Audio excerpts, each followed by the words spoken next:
capítulo 2, versículos 16 y 17.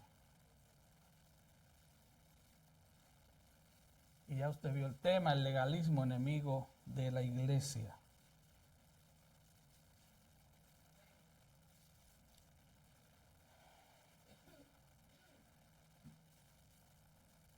Y así dice la palabra del Señor.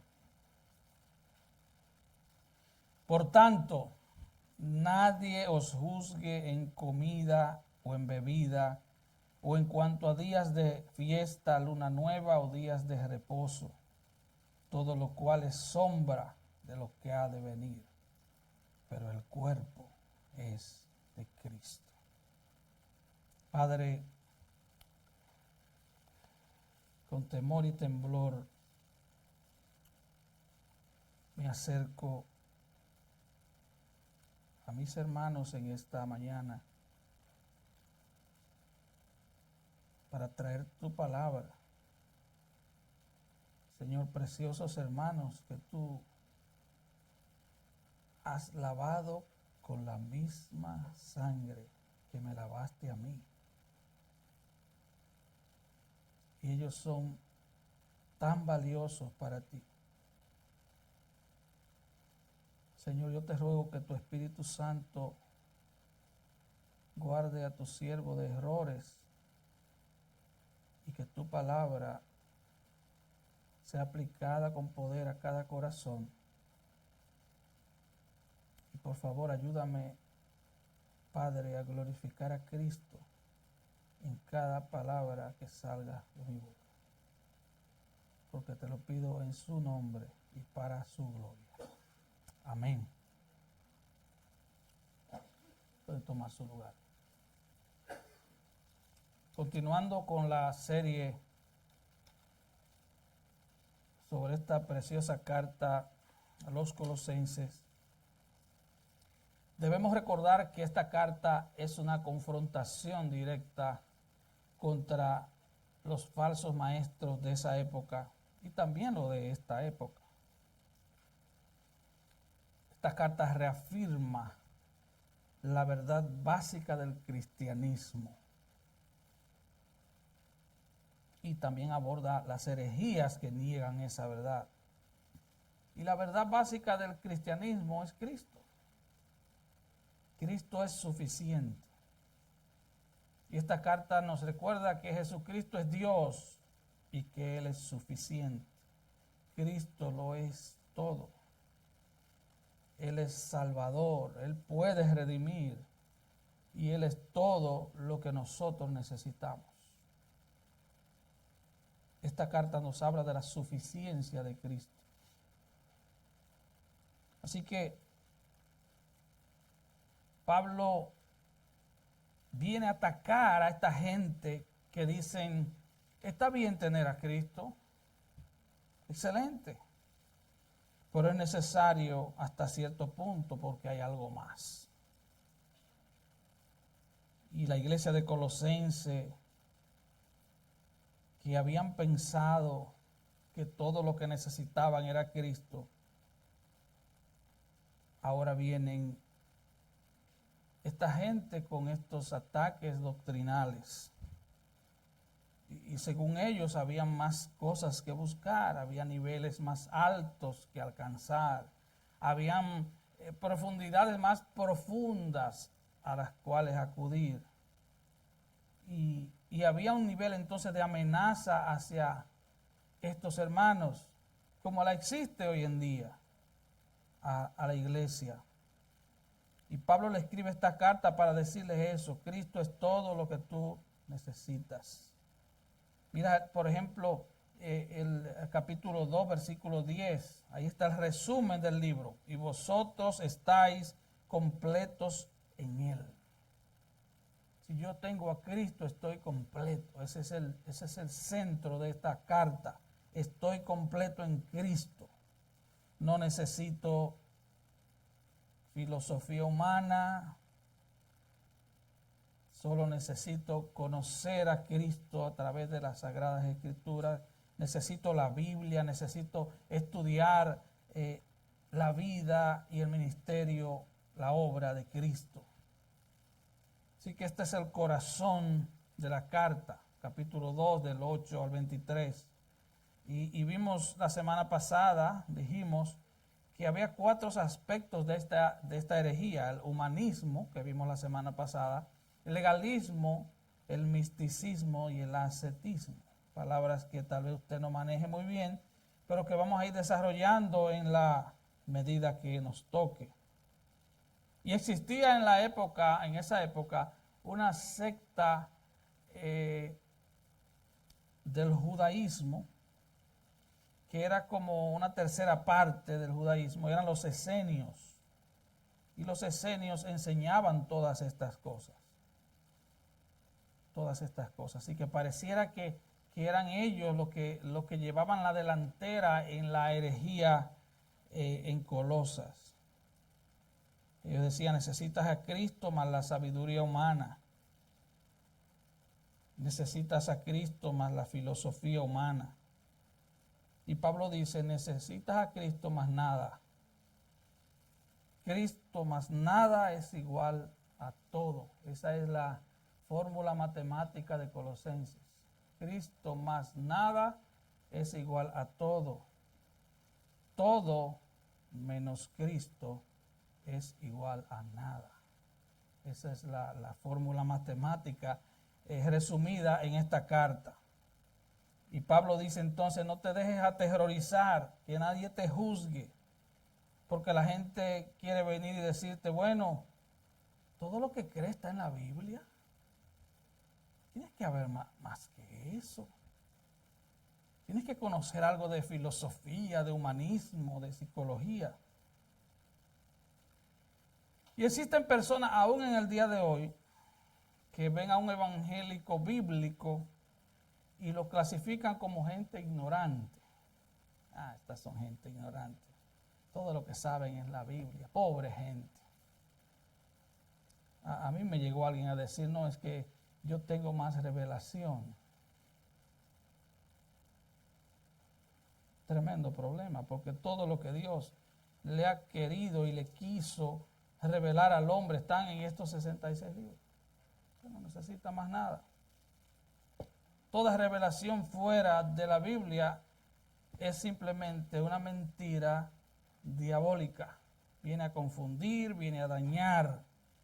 La Biblia es todo lo que necesitamos en materia de fe y de práctica. Y mucha gente nos descalifican debido a nuestra falta de educación, porque es que no tenemos otra cosa que hablar que no sea la Biblia. A mí alguien me dijo: es que tú eres muy biblicista. Y yo le dije: bueno, ¿y de qué tú quieres que me pare en el púlpito a hablar? ¿Le voy a hablar de mí? ¿Le voy a hablar de lo que estudié en el pasado? ¿De qué le voy a hablar? ¿De béisbol? ¿De qué le voy a hablar? Solo tengo un tema para hablar. Y si usted viene el próximo domingo, va a ser el mismo tema. Y si viene dentro de 5 años, va a ser el mismo tema. Y si el Señor me da 30 años más, voy a estar diciendo lo mismo. Cristo, la Biblia, la palabra de Dios. Yo no conozco las grandes filosofías del mundo, porque yo tengo un tema que estudiar. Yo tengo que estudiar a Cristo.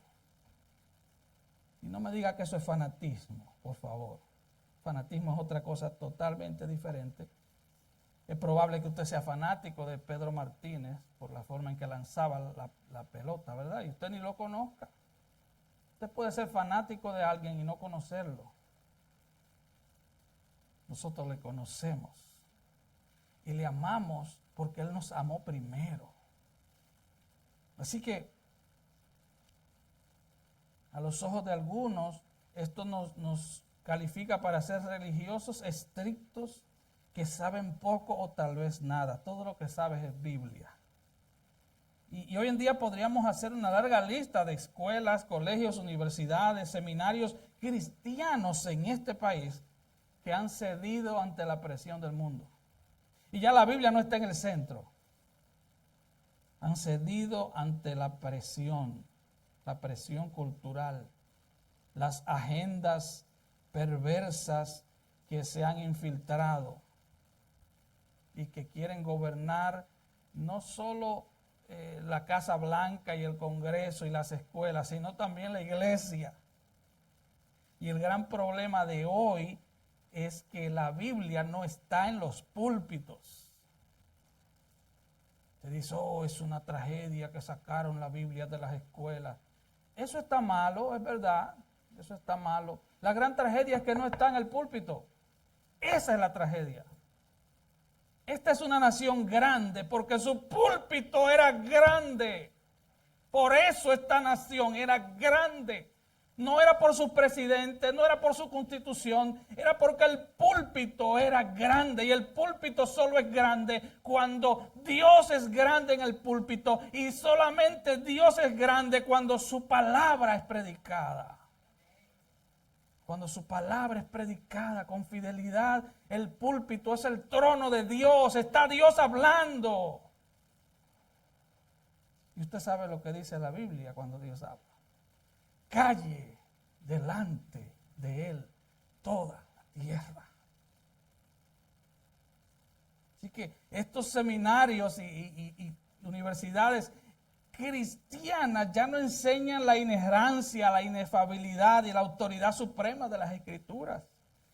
Han cedido ante la presión cultural. Así que el tema de hoy es el legalismo, enemigo de la iglesia. Es uno de los grandes enemigos de la iglesia. Y vamos a ver por qué. Esta gente le decía, ustedes necesitan algo más. Por tanto, nadie os juzgue en comida o en bebida o en cuanto a días de fiesta, luna nueva o días de reposo. Y este tema es un tema de gran importancia conocerlo, porque yo creo que todos nosotros tenemos un legalista frustrado dentro de nosotros. Todos nosotros de una u otra manera luchamos en nuestros corazones contra el legalismo. Bueno, algunos de nosotros, yo me incluyo, duramos años y años en iglesias donde alguien te paraba y te decía, tú no puedes venir aquí con pantalones. Una visita que venía el primer día, eso yo lo vi. Y muchos tal vez de ustedes vienen también de ese contexto.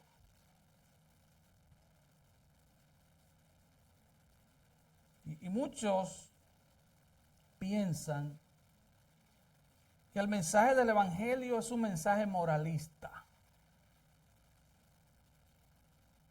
Quiero que pongan atención, quiero que me presten todas sus neuronas. Espero que se hayan tomado un buen café. Porque el mensaje del Evangelio no es un mensaje moralista. El moralismo está lejos del Evangelio, así como el libertinaje también está lejos. Vamos a comenzar por ahí. Mucha gente en las iglesias piensan que el trabajo de la iglesia es promover un alto estándar moral. Qué equivocados están. No hagas esto, no hagas aquello. Y creen que esa es la puerta de entrada al cielo. Yo le pregunto, ¿usted no conoce amigos que no quieren saber nada de iglesia y que decidieron dejar la marihuana porque le nació un hijo? No, a partir de ahora ya no tomo más alcohol porque no quiero que mi hijo sea alcohólico. Y tomaron una decisión. Y socialmente eso está bien, pero eso no tiene absolutamente nada que ver con el Evangelio. Eso no tiene nada que ver con el Evangelio. Eso está totalmente fuera. No hagas esto, no hagas aquello.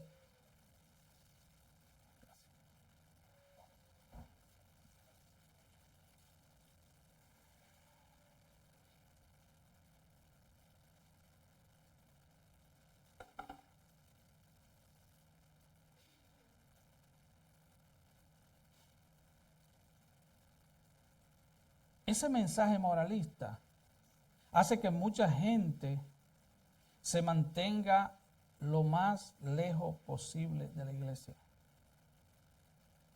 porque no se sienten lo suficientemente buenos para acercarse a la iglesia.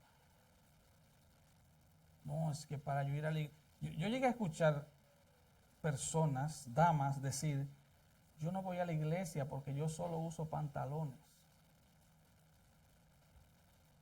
Es triste.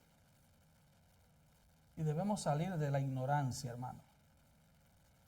Cuando sabemos que el principal requisito humano para ser parte de la iglesia es saber que eres un pecador merecedor del infierno. El solo hecho de ser cristiano nos humilla a tal punto porque yo sé que soy un pecador merecedor del infierno eterno y que alguien pagó para que yo no vaya a ese lugar. Alguien pagó mis pecados, alguien me hizo totalmente libre, me perdonó absoluta, infinita y totalmente. Así que no tiene nada que ver con mi bondad, no tiene nada que ver con que yo soy bueno. No hay nada de bondad intrínseca en nosotros mismos. Y para los niños la palabra intrínseca es que dentro de nosotros no hay nada bueno. Debemos entender entonces que la iglesia es un hospital de pecadores en recuperación. Así como hay alcohólicos anónimos, hay pecadores anónimos.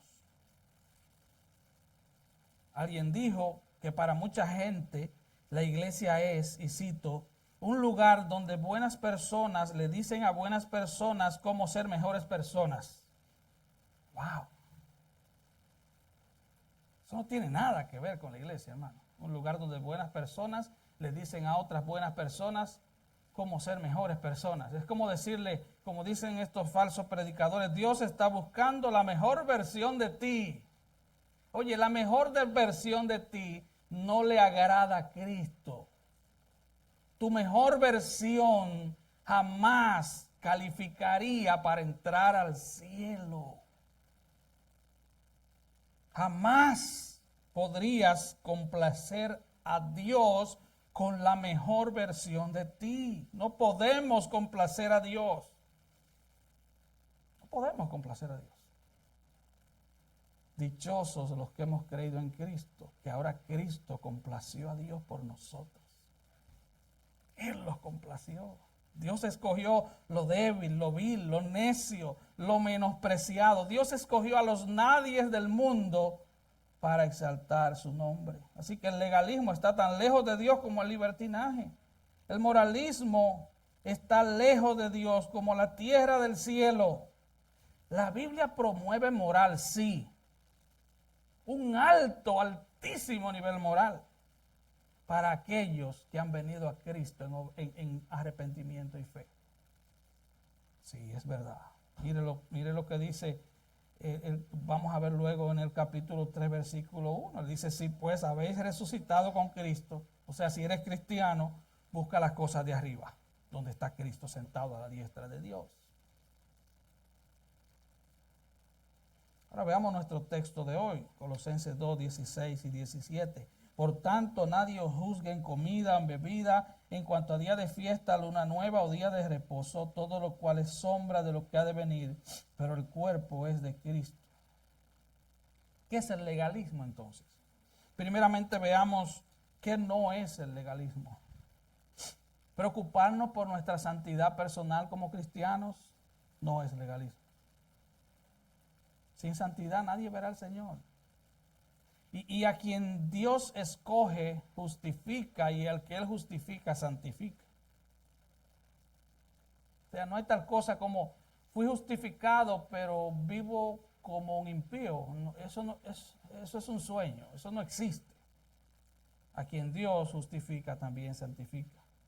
Y hay una parte humana, una cuota de responsabilidad en cada creyente en el proceso de santificación.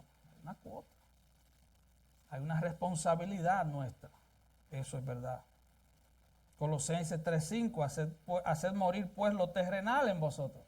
Fornicación, impureza, pasiones desordenadas, malos deseos y avaricia, que es idolatría. ¿Qué no es legalismo? Recordar y tomar en serio la ley moral de Dios, como está establecida en los 10 mandamientos, no es legalismo.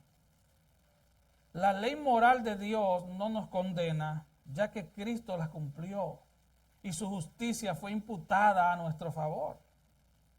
Pero nosotros nosotros ahora cumplimos la ley, no perfectamente, pero sí sinceramente. Y la ley moral de Dios es nuestra guía como cristianos. Romanos 13, del 8 al 10.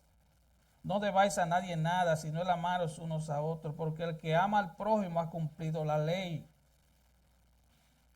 Porque no adulterarás, no matarás, no hurtarás, no dirás falso testimonio, no codiciarás y cualquier otro mandamiento.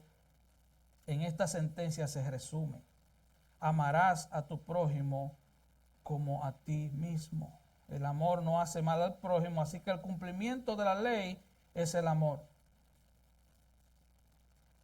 Fue San Agustín que dijo: ama y haz todo lo que quieras.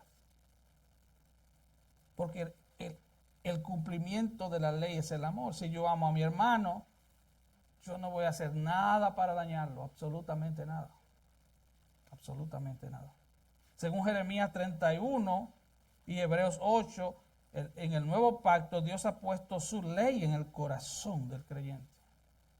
Su ley está en nuestro corazón. Y no es una ley externa, es una ley grabada en nuestros corazones. O sea, para nosotros como creyentes es un deleite obedecer a Dios. No es una carga pesada, es un deleite. Yo quiero obedecerle. ¿Qué no es legalismo? Abstenernos de ciertas cosas por amor a Dios o por el cuidado de mi alma. Eso no es legalismo. Dejar de hacer ciertas cosas que no son pecado en sí mismas por amor a Dios, por el bien de mi alma o por el bien de algún hermano débil, eso no es legalismo. Primera de Corintios 6:12. Todas las cosas me son lícitas, mas no todas convienen. Todas las cosas me son lícitas, mas yo no me dejaré dominar de ninguna. Hay cosas que son lícitas en sí mismas, pero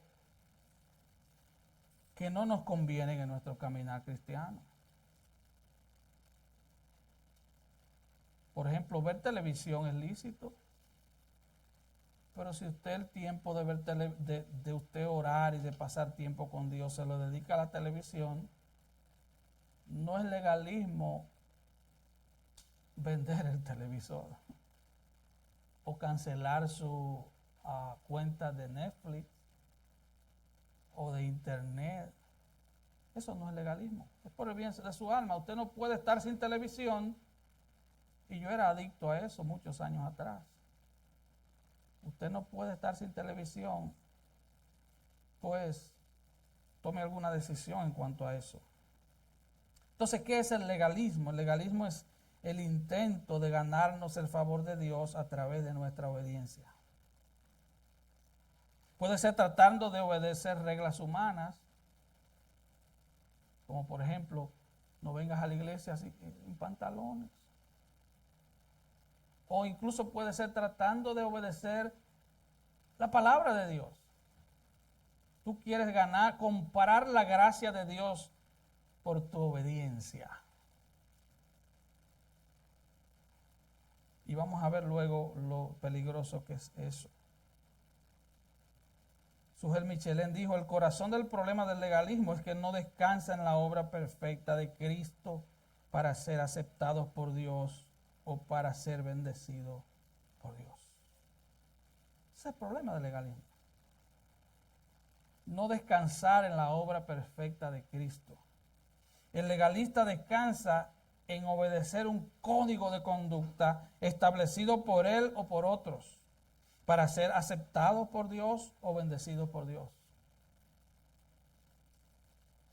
El Evangelio nos mueve a la obediencia por el hecho de haber sido ya aceptados. Ya fuimos aceptados por Dios. No hay nada que podamos hacer al respecto.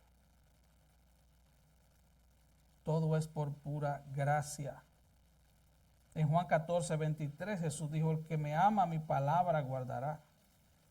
nosotros entonces le obedecemos primero porque fuimos regenerados, nacidos de nuevo y capacitados para obedecerle. Eso es lo primero. Por eso podemos obedecerle, no perfectamente, pero sí sinceramente. Ahora podemos obedecerle. Segundo, le obedecemos porque le amamos. Nosotros le amamos a Él porque Él nos amó primero. El Evangelio nos mueve a obedecer a Dios por el hecho de haber sido aceptados por Dios. El legalismo nos dice que debemos obedecer a Dios para ser aceptados. En el Evangelio la aceptación viene primero. Yo fui aceptado por Dios. No se trata de qué haga o qué no haga. No se trata de qué dejo o qué no dejo. En el Evangelio la aceptación viene primero, la obediencia después. En el legalismo la obediencia viene primero. Porque yo quiero alcanzar aceptación de parte de Dios. Delante de los demás e incluso delante de mí mismo. En el legalismo todo gira alrededor a lo que hago o no hago.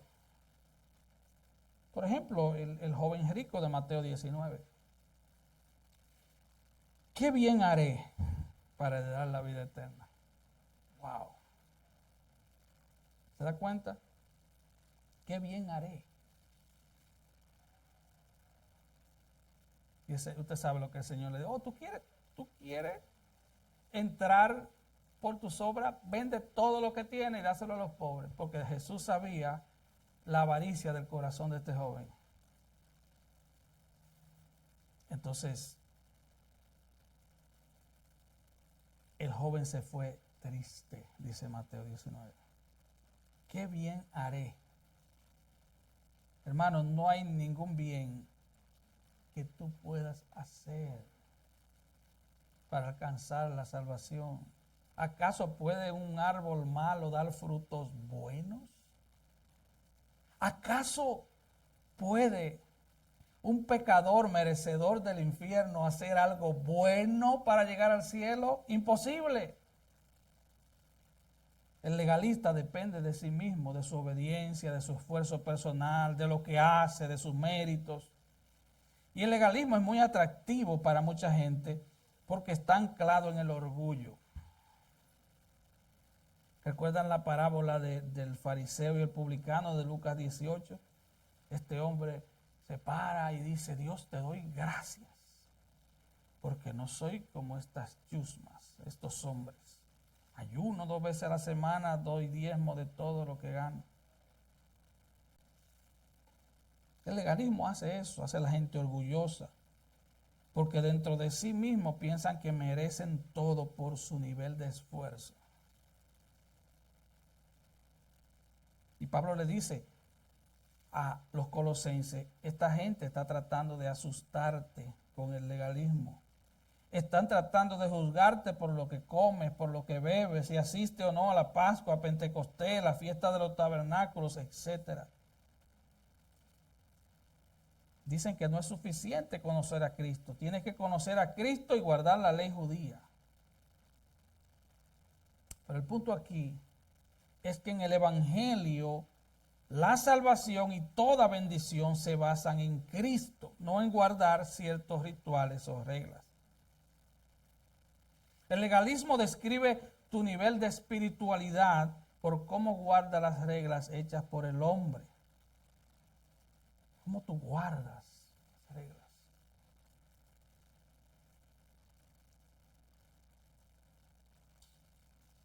Ahora bien, debo aclarar, obedecer la palabra de Dios es obediencia, no legalismo. Como cristianos estamos llamados a obedecer. Pero obedecerla para ser bendecido por Dios, con esa intención en el corazón, eso es legalismo. Es como que tú digas: hoy leí varios capítulos de la Biblia, Dios tiene que bendecirme. Me levanté de madrugada a orar, Dios tiene que bendecirme. Ayuné varios días, Dios tiene que darme lo que le pedí. No, Dios no tiene que hacer nada. Dios no tiene que darte nada. Él es Dios. Él no necesita hacer nada, ni darte nada, ni demostrarte nada. Eso es legalismo. Y eso apela al orgullo humano. Eso nos sube el ego. El Evangelio enseña que somos bendecidos por la obra de Cristo a nuestro favor, solo por gracia. Y Pablo dice, nadie os juzgue en comida o en bebida. Si Cristo te ha dado la salvación completa, como vimos el domingo pasado, si te ha dado el perdón completo, si te ha dado la victoria completa, si todo está completo en Él, entonces no dejes que nadie te juzgue y juzgue tu nivel espiritual dependiendo de lo que haces o no haces. Y Pablo está advirtiendo a la iglesia contra la pérdida de su libertad en Cristo. Es un peligro grave y Pablo le está diciendo, no sacrifiques tu libertad para someter tu vida a un montón de reglas hechas por hombres. Ya Cristo borró, vimos la semana pasada en el versículo 14, anuló la sentencia que había en contra nuestra. El sistema ritual terminó en la cruz. Cristo lo destruyó para siempre. Así que los cristianos no tienen necesidad de estar suscritos a un sistema ritualista y enredarnos de nuevo en el legalismo. Tienes que hacer esto, tienes que hacer aquello. Mira lo que dice Gálatas 5, versículos 1 al 8. Estad pues firmes en la libertad con que Cristo nos hizo libres, y no estéis otra vez sujetos al yugo de esclavitud. He aquí yo, Pablo, os digo que si os circuncidáis, de nada os aprovechará Cristo. Otra vez testifico a todo hombre que se circuncida, que está obligado a guardar toda la ley. De Cristo te desligaste, los que por la ley se justifican. De la gracia habéis caído. Pues nosotros por el Espíritu aguardamos por la fe la esperanza de la justicia. Porque en Cristo ni la circuncisión vale algo, ni la incircuncisión, sino la fe que obra por el amor. Ustedes corrían bien, ¿quién los estorbó para no obedecer la verdad?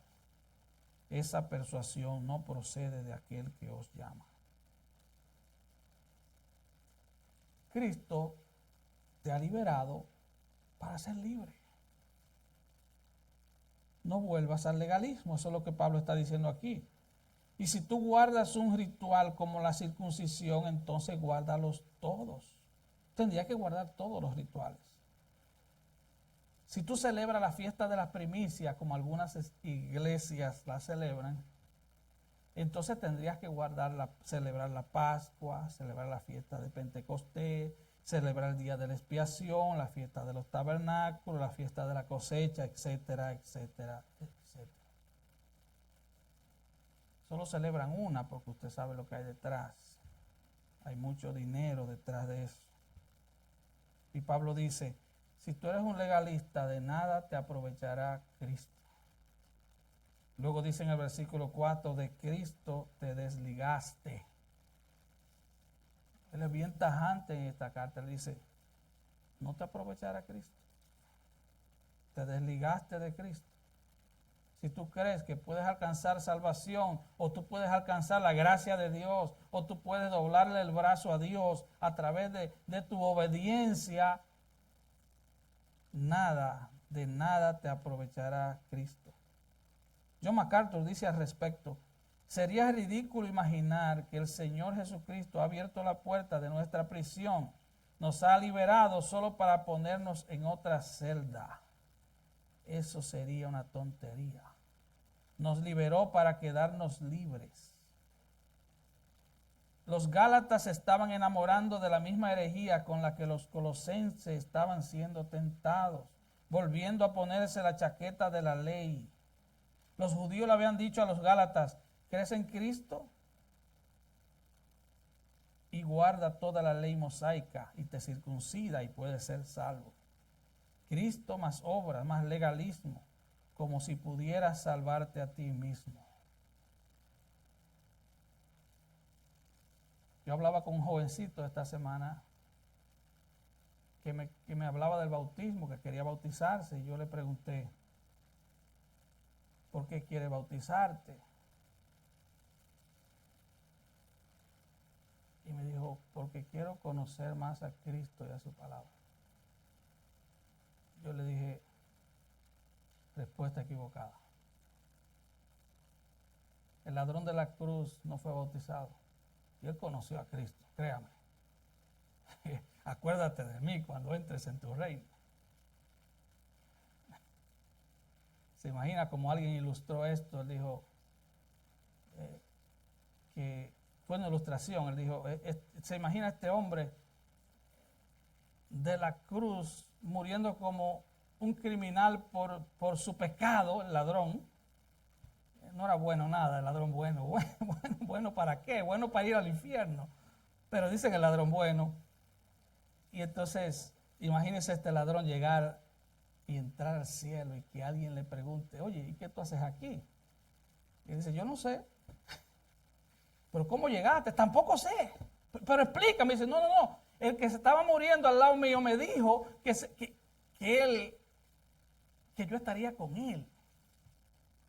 Eso fue lo único que pasó. Y yo creí en él. Y aquí estoy. Hermano, no podemos salvarnos a nosotros mismos. Mira lo que dice Romanos 3:12. Todos se desviaron, a una se hicieron inútiles. No hay quien haga lo bueno, no hay ni siquiera uno. Y cuando dice que todos se desviaron, a uno se hicieron inútiles, no significa que no haya gente de ciencia, que haya gente con un alto IQ, con un cerebro buenísimo para los negocios, con muchísimas habilidades. No es a eso que se está refiriendo. Todo ser humano es inútil para acercarse a Dios por sus propios medios. Eso es lo que esto quiere decir. Hermano, lo único que tú y yo aportamos a nuestra salvación fue nuestro pecado. Lo único que tú aportaste a tu salvación. Cuando yo le entregué mi vida al Señor. ¿Ustedes han oído esa frase? No, lo único que tú entregaste fue tu pecado. Tú no entregaste más nada. Tú no aportaste nada. Esa fue tu única contribución. Para ser salvo me refugio en los méritos de Cristo. Para ser bendecido dependo de los méritos de Cristo. Para permanecer en el camino de Cristo dependo del poder de Cristo. Para llegar a la eternidad y recibir un cuerpo glorificado y verle cara a cara, solo espero en las promesas de Cristo. Yo no tengo nada que dar, nada que ofrecer, no hay nada bueno en mí, solo Cristo. Entonces Pablo le dice a los colosenses, no se dejen engañar. No dejes que nadie haga un juicio espiritual sobre ti en base a tu comportamiento externo. No dejes que nadie evalúe tu espiritualidad sobre esa base. Y sabes, siempre habrá gente que hará esto, que querrán juzgar tu espiritualidad por lo que haces externamente. Cómo comen, qué comen, cómo se visten, si mantienen todas las rutinas cristianas. Yo recuerdo un día fui a Walmart con mi hija y ella andaba en pantalones, ella casi siempre usa pantalones, y había una señora bien evangélica, a rajatabla, y cuando ella miró a mi hija, su cara le cambió, porque andaba en pantalones. Y el problema de este tipo de evaluación es que alguien que no es cristiano, oiga, alguien que no es cristiano puede ajustarse a esas reglas humanas. ¿Usted quiere a alguien mejor vestida que una monja o una musulmana? O sea, si a eso vamos, ellas son más cristianas que todas ustedes. ¿Usted está entendiendo el problema? No estamos diciendo que los cristianos no deben manifestar algunos patrones de comportamiento, eso no es lo que estamos diciendo. Pero es que las personas falsas siempre pueden adoptar patrones externos.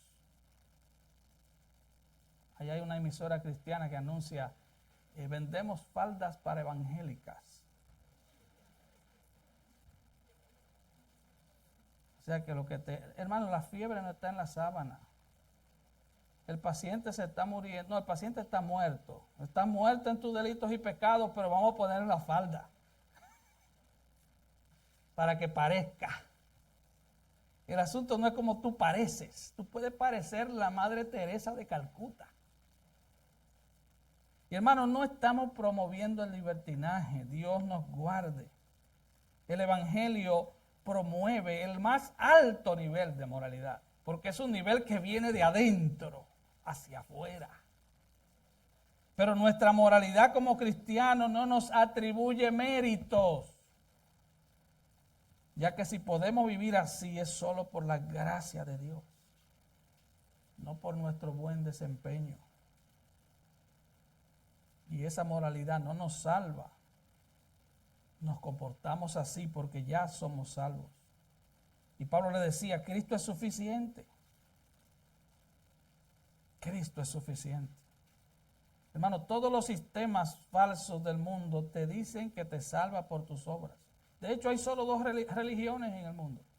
El cristianismo dice que es por gracia y todas las demás dicen que es por obra. Haz esto, haz aquello y alcanzarás el cielo. El cristianismo es el único sistema religioso que promueve salvación puramente por gracia. Es un regalo. Tú no aportas nada más que tu pecado. Es el mejor negocio del mundo. Tú solo aportas tu pecado y vienes a Cristo arrepentido y crees en Él y eres salvo. Así que todo lo demás es pura falsificación. Y muchas personas todavía sostienen estas cosas como estándares de espiritualidad. Tú escuchas decir, yo soy cristiano, porque yo voy a la iglesia en Semana Santa y en Navidad, y yo creo todo eso. Soy cristiano. Eso no te hace cristiano. Yo no fumo ni bebo, yo soy una persona decente, eso no te hace cristiano. Eso es todo externo. El otro extremo es de alguien que se para a juzgar a otros y dice, yo no creo que ese sea cristiano, o no creo que esa sea cristiana. Alguien dirá, la vi en Walmart en pantalones, no es cristiana. No sé si ese hombre sea cristiano porque lo vi con una cadena de oro y unos anillos. Ahora, ¿qué tipo de evaluación es esa? Si te escuchan decir así, dirán, no sé si tú eres cristiano porque te estoy viendo chismear. ¿Entiendes? Eso confunde. Así que el legalismo es satánico, hermano. Porque lo que trata el legalismo de hacer es de convencernos de que Cristo no es suficiente, de que yo tengo que hacer algo. Yo tengo que hacer algo. Tú lo que necesitas a Cristo, tú lo que necesitas es conocer a Cristo. Y dice el versículo 9, que en Él habita corporalmente toda la plenitud de la deidad. Está totalmente salvo, totalmente perdonado, totalmente victorioso. Ahora, ¿cuáles son los efectos rápidamente? Los efectos secundarios del legalismo. Efectos secundarios del legalismo. El legalismo nos enaltece, nos enorgullece, nos hace orgullosos. El evangelio nos humilla. El evangelio te dice, no puedes hacer nada, estás perdido. Necesitas un salvador. Cada vez que el legalista recibe una bendición de Dios, se crece. Y dice, me lo merezco. Es que soy un cristiano modelo. Y cuando Dios bendiga a otro más que a mí, que soy legalista, a otro que no sea tan santo como yo, entonces eso me llena de enojo y amargura. ¿por qué? Porque este tiene un carro mejor que el mío si yo vivo orando y ayunando? Eso no es justo. ¿Se da cuenta de esa teología tan torcida? El legalismo produce personas sin gozo. Alguien dijo, nunca he visto un legalista feliz. Y es porque la fuente del gozo de los cristianos es la gracia. Nosotros dependemos de su gracia, nosotros disfrutamos su gracia. Nosotros sabemos que en nosotros mismos no hay nada bueno, sin embargo, nosotros disfrutamos que el Señor nos haga tanto bien porque sabemos que no merecemos nada. Y eso produce gozo. Cuando usted sabe que no merece nada y que el Señor te ayuda cada día y tú pones un pie cuando te levantas y dices, wow, estoy vivo. Todavía estoy vivo. Debió matarme anoche el Señor. Todavía estoy vivo. Eso hace el Evangelio. Pero en el fondo del corazón del legalista hay un deseo de manipular a Dios para que me dé lo que yo quiero. Voy a ayunar todo el mes para que mi esposo se convierta.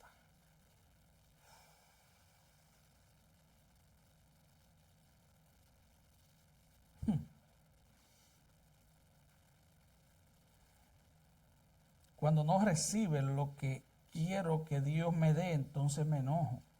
¿Te recuerdas al hermano mayor de la parábola del hijo pródigo?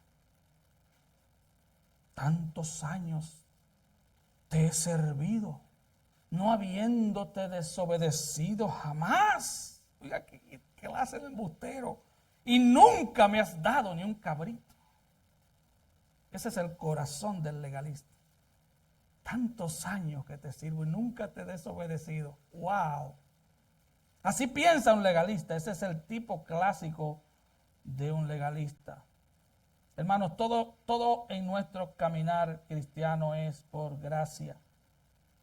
Nosotros obedecemos a Dios porque queremos agradarle. Y eso es lo más normal que suceda. Es lo más normal. No lo hacemos para manipular a Dios. ¿Se recuerda la ilustración de aquel esclavo que fueron a comprar? Recuerde, usted y yo fuimos comprados en el mercado de esclavos. Aquel esclavo fue el último que compraron porque era tan débil, nadie lo quería. Entonces aparece este hombre rico y lo compra. Y le da sus papeles de libertad, le dice, puedes irte. Entonces el hombre se va en su carruaje, ¿verdad? Entonces el ayudante del dueño le dice, pero te está siguiendo. Él iba detrás del carruaje como que todavía era un esclavo encadenado. Y entonces él para el carruaje y le dice, pero ¿por qué me sigues si eres un hombre libre? Ya no estás encadenado. Y él dice, no, yo quiero servirte. Yo sé que soy libre, pero quiero servirte. Ese es el pensamiento de un hombre, de una mujer alcanzado por la gracia de Cristo. Yo quiero servirte, yo quiero obedecerte. Yo sé que ya no tengo cadena, pero yo quiero obedecerte. Yo quiero. Es que en mi corazón hay gozo, en mi corazón hay gratitud. Así que el legalismo es peligroso, es un enemigo de la iglesia porque saca a Cristo de la ecuación. Tercer efecto del legalismo, produce división, produce un espíritu hipercrítico, un espíritu de hipercriticismo que impide la comunión cristiana. Porque el legalismo, y ponga atención a esto, el legalismo eleva las preferencias personales por encima y al mismo nivel del mandamiento de Dios. Una cosa es su preferencia personal, otra cosa es lo que Dios dice en su palabra. Yo en cuanto a preferencias personales le puedo hablar a mi esposa o a mis hijos, pero yo no puedo juzgar a nadie porque a mí no me gusta tal cosa.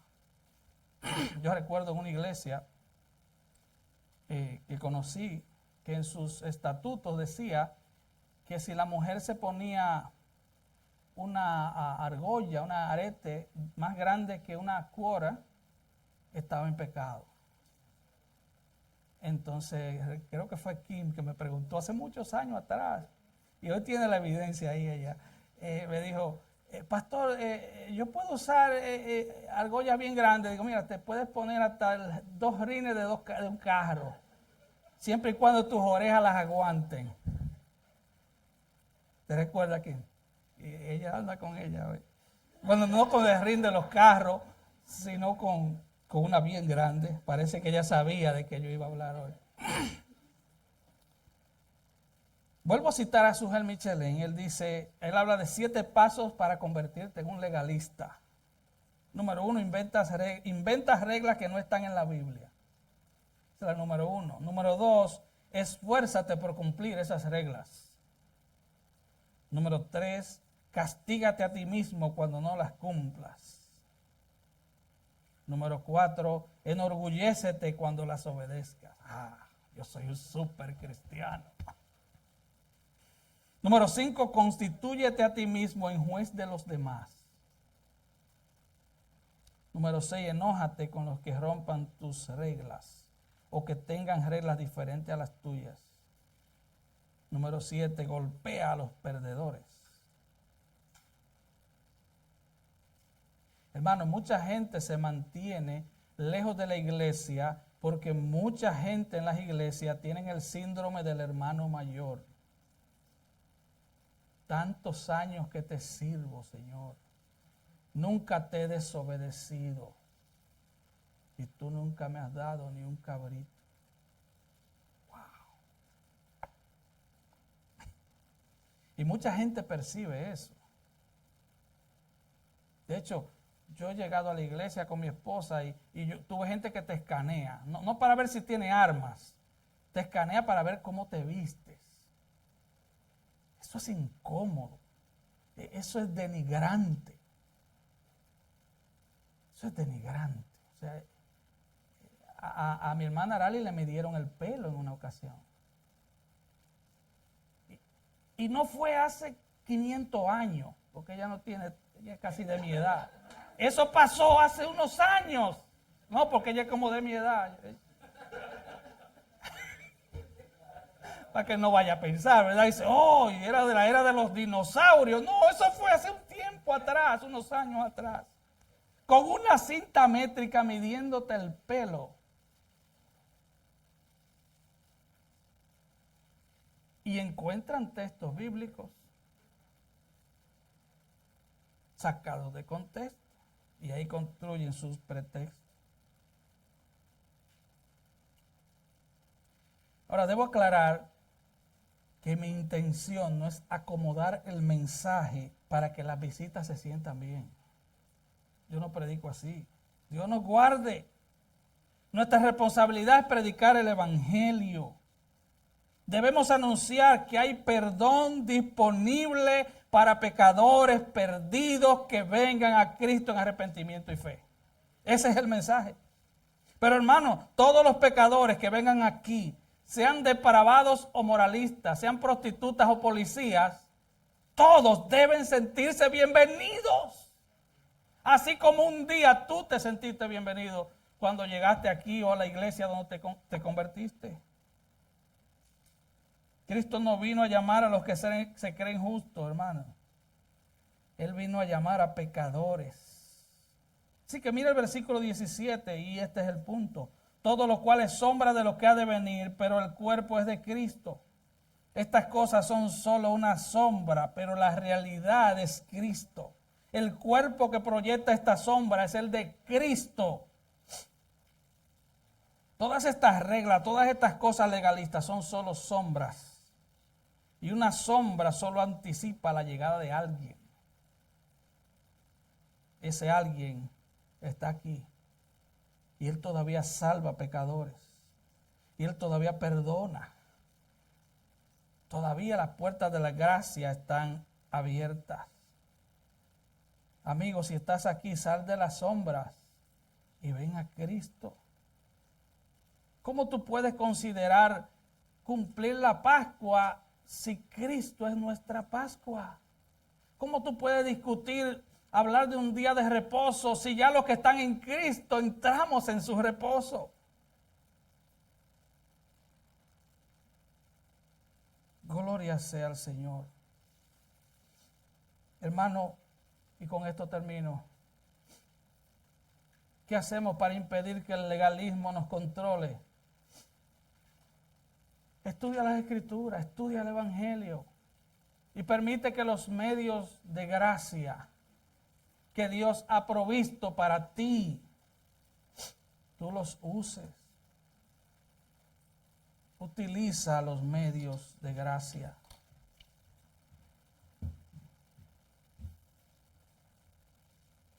Pide constantemente al Señor mientras estudias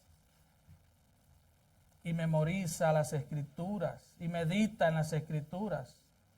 Pídele al Señor que te dé un entendimiento más amplio del Evangelio para que llegues a ese entendimiento claro que fuiste salvo por gracia a través de la fe y que tanto la gracia y la fe son un regalo de Dios para ti. Hermanos, nosotros no tenemos que andar por la vida tratando de aparentar algo, fingiendo ser lo que no somos. Dios conoce quién yo soy y quién tú eres. Pídele al Señor que te santifique cada día, que tú puedas representar dignamente a Cristo en tu trabajo, en tu escuela, en tu diario vivir. Pero nosotros no tenemos que andar aparentando. Nosotros somos cristianos, seguidores de Cristo. Nuestra identidad está en Cristo. Se recuerda aquel diácono que iban a ejecutar por su fe y le decían, ¿cuál es tu nombre? Soy cristiano. ¿Cuál es tu dirección? Soy cristiano. ¿Dónde trabajas? Soy cristiano. Nuestra identidad es Cristo, hermano. Y esa identidad, valga la redundancia, nos identifica como pecadores. Nos identifica como pecadores salvos por gracia. Y qué gracia, hermano. Y qué preciosa gracia. Y qué abundante gracia. Y qué gloriosa gracia que pudo perdonar a pecadores como nosotros. Gloria sea al Señor. Vamos a estar de pie.